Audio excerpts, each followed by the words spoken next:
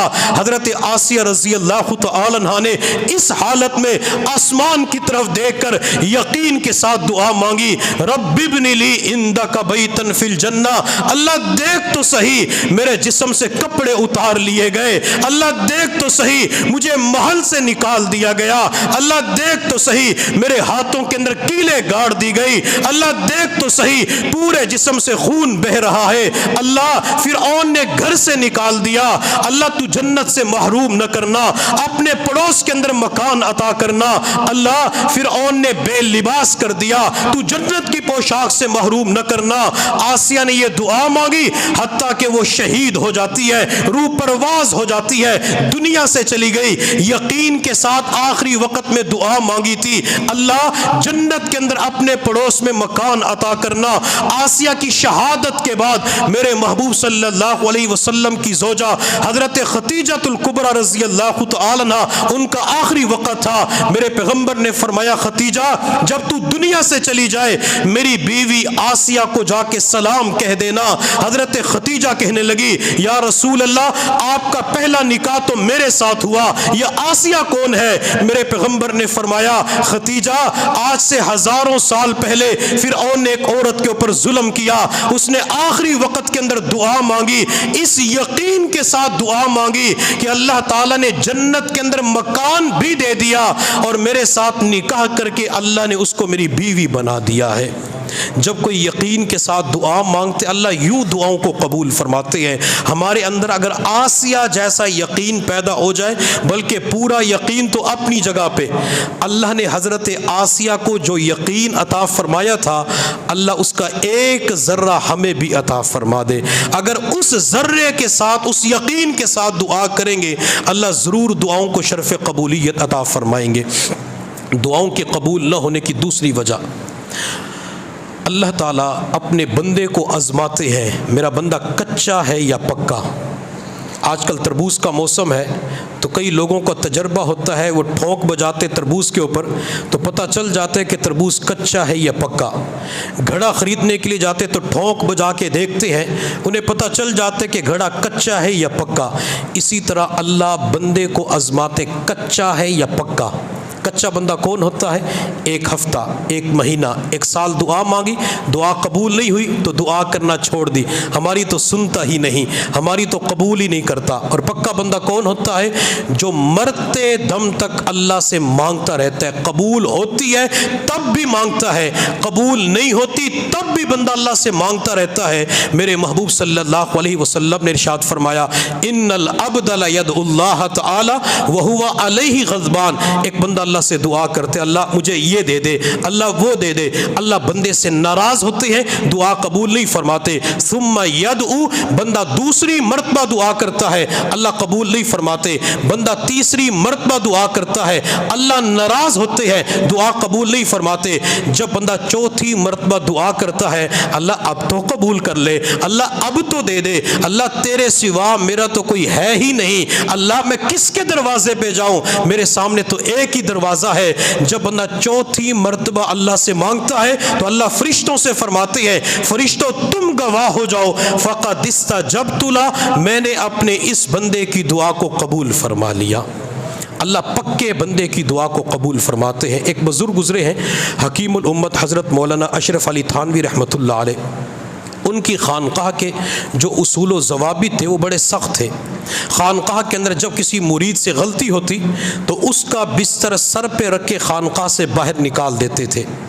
خواجہ عزیز الحسن مجذوب رحمۃ اللہ علیہ اپنی تربیت کے لیے خانقاہ میں آئے، جب ان سے پہلی غلطی ہوئی تو پہلی غلطی کو معاف کر دیا گیا، دوسری غلطی کے اوپر خادم بستر اٹھا کے سر پہ رکھ کے خانقاہ سے باہر نکال دیا۔ جب یہ خانقاہ سے باہر نکلے تو دروازے کے پاس اپنا بستر لگا لیا۔ جب کوئی مرید باہر سے اندر جاتا یا اندر سے باہر جاتا تو دروازے کے اندر جھک کے اپنے شیخ کی زیارت کر کے آنکھوں کو ٹھنڈا کر لیتے۔ حضرت تھانوی رحمۃ اللہ علیہ نے کئی مرتبہ حضرت مجذوب کو دیکھا تو پیغام بھیجا کہ تم یہاں سے چلے جاؤ، جب آپ کو ایک مرتبہ نکال دیا تو مین دروازے پہ کیوں بیٹھے ہو؟ خادم نے جا کے پیغام پہنچایا۔ حضرت مجذوب رحمۃ اللہ علیہ نے جواب نہیں دیا بلکہ کاغذ کا ٹکڑا اٹھایا، ایک شعر لکھا، کاغذ کے ٹکڑے کو بند کر کے خادم کو دیا کہ جاؤ حضرت تک میرا یہ پیغام پہنچا دو۔ وہ خادم کاغذ کا ٹکڑا لے کے آیا، جب حضرت نے اس شعر کو پڑھا حضرت تھانوی کے چہرے پہ مسکراہٹ آ گئی اور فرمایا اتنا بہترین عمدہ شعر لکھا ہوا ہے، اگر میرے پاس 1,00,000 درہم ہوتے تو مجذوب کو میں دے دیتا۔ شعر سنا دوں فری میں؟ انہوں نے لکھا اگر تو در نہ کھولے گا تو میں بھی در نہ چھوڑوں گا، اگر تو در نہ کھولے گا تو میں بھی در نہ چھوڑوں گا، حکومت اپنی اپنی ہے ادھر تیری ادھر میری۔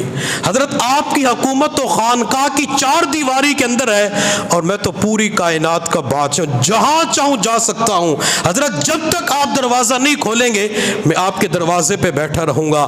میں اور آپ دعا مانگتے ہوئے رب کے سامنے یہی فریاد کریں، اللہ بندے کا کام مانگنا ہوتا ہے، رب کا کام قبول کرنا ہوتا ہے۔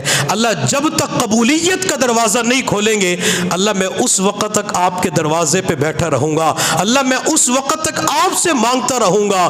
جب بندہ اللہ کے در پہ بیٹھ جاتا ہے اللہ میں نے تجھ سے لینا ہے، اللہ آپ نے خود ہی تو فرمایا مجھ سے لے لو، مجھ سے مانگو۔ اللہ میں آپ کے دروازے پہ آ چکا ہوں، اللہ میں بستر بھی ساتھ لے کے آیا ہوں، اللہ میں اپنے کپڑے بھی ساتھ لے کے آیا ہوں، اللہ میرے کھانے پینے کا انتظام بھی تیرے گھر کے اندر ہوگا۔ اللہ اگر میں بستر اٹھا کے کھانے کے برتن اٹھا کے کسی بندے کے دروازے پہ چوکھٹ پہ جا کے بیٹھ جاتا اللہ اسے بھی رات کے اندھیرے میں ترس آ جاتا، اللہ وہ بھی میری جھولی کے اندر کچھ نہ کچھ ڈال دیتا۔ اللہ میں تو 10 دن کے لیے تیرے دروازے پہ آیا ہوں، اللہ میں نے آ کے ڈیرا ڈال دیا، اللہ میں تیرے در کی چوکھٹ کو پکڑ چکا ہوں، اللہ میں اس وقت تک نہیں جاؤں گا جب تک میری دعا قبول نہیں ہوگی۔ جب بندہ اس یقین کے ساتھ پکا بندہ بن کر اللہ سے مانگتا ہے اللہ ضرور بندے کو عطا فرما دیتے ہیں۔ ایک اللہ والے ہر سال حج کے سفر پہ تشریف لے جاتے تھے، ایک مرتبہ سوچا کہ اپنے مرید کو بھی ساتھ لے جاتا ہوں، مرید کو ساتھ لے گئے۔ عرفات کے میدان میں اللہ والے تلبیہ پڑھ رہے تھے، لبیک اللہم لبیک لبیک اللہم لبیک، تو آسمان کی طرف سے آواز آئی لا لبیک لک، تیری لبیک قبول نہیں۔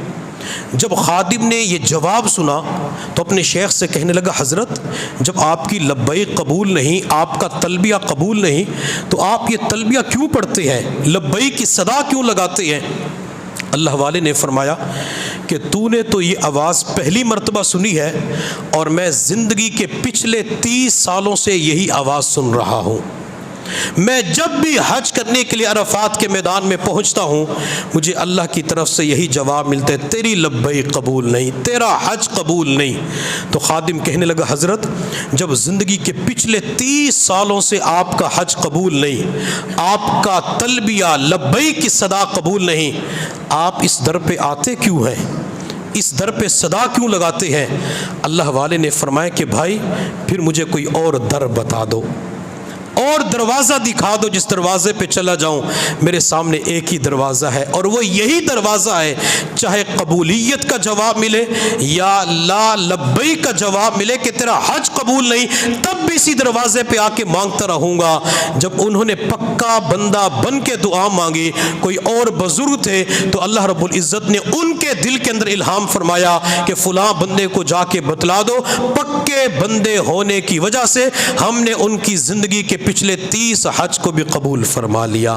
جب بندہ مانگتا رہتا ہے کئی مرتبہ ایسا وقت بھی آتا ہے بندے نے جتنی دعائیں مانگی ہوتی ہے اللہ وہ ساری دعائیں ایک وقت کے اندر قبول فرما لیتے ہیں۔ کتنی مرتبہ ہوتا ہے لوگوں کو مال پیسہ ملتا ہے، لوگ کہتے ہیں یار پچھلے سال تو تیرے پاس کچھ نہیں تھا، اب تو صحت بھی ہے، شباب بھی ہے، کباب بھی ہے، یہ بھی ہے، وہ بھی ہے، وجہ کیا ہے؟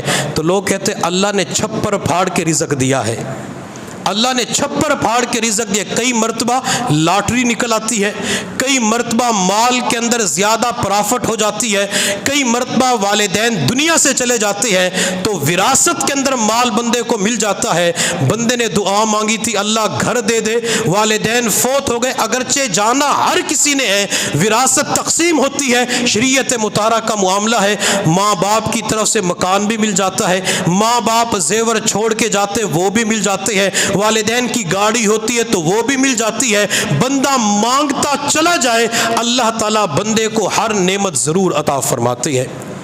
دعا قبول نہ ہونے کی تیسری اور آخری وجہ، ہمیں دعا مانگنے کا طریقہ نہیں آتا۔ ہم جب دعا کر رہے ہوتے ہیں تو یوں لگتا ہے جیسے ہم اللہ کو آرڈر جاری کر رہے ہیں۔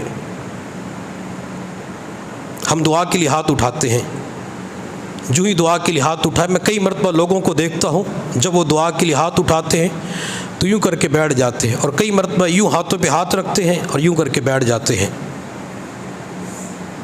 اور کئی مرتبہ دعا مانگتے ہوئے کبھی ادھر دیکھ رہے ہیں تو کبھی ادھر دیکھ رہے ہیں، تو دعا قبول ہوگی؟ ہم دعا کے لیے ہاتھ اٹھاتے ہیں، نہ اللہ کی حمد کرتے ہیں، نہ حضور پہ درود پڑھتے ہیں، دعا کے لیے ہاتھ اٹھائے اللہ کاروبار اچھا کر دے، اللہ گاڑی دے دے، امتحان میں اچھے نمبر دے دے، یہ ہماری دعا ہوتی ہے۔ جس دعا کے شروع میں، جس دعا کے آخر میں درود شریف نہ پڑھا جائے وہ دعا قبول نہیں ہوتی۔ زمین و آسمان کے درمیان وہ دعا لٹک جاتی ہے جس کی ابتدا اور انتہا کے اندر درود شریف نہ پڑھا جائے۔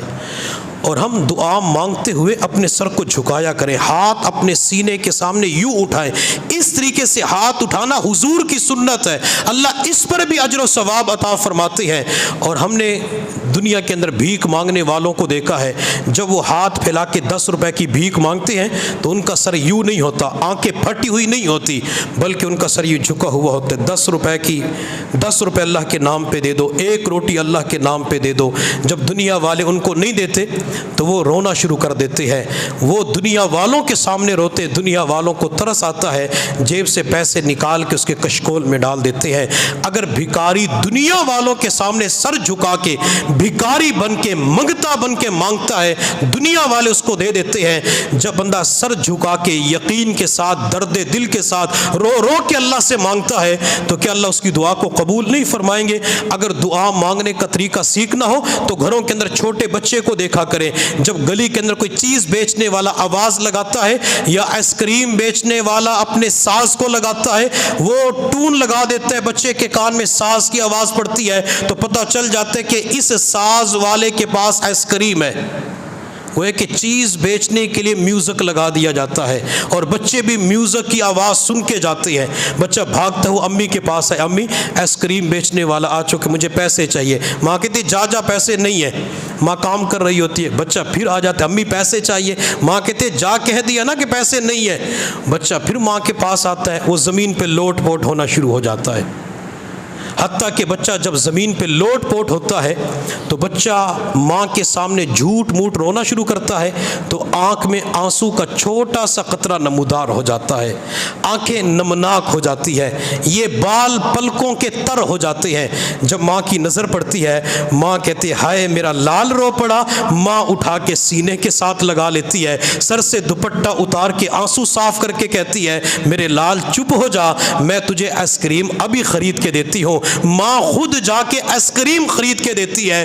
اگر بچہ ماں کے سامنے رو پڑے، ماں کی ممتا جوش میں آتی ہے، دعا مانگتے ہوئے بندہ اللہ کے سامنے رو پڑے، اللہ کی رحمت کو جوش آتا ہے اور بندے کی دعا قبول ہو جاتی ہے۔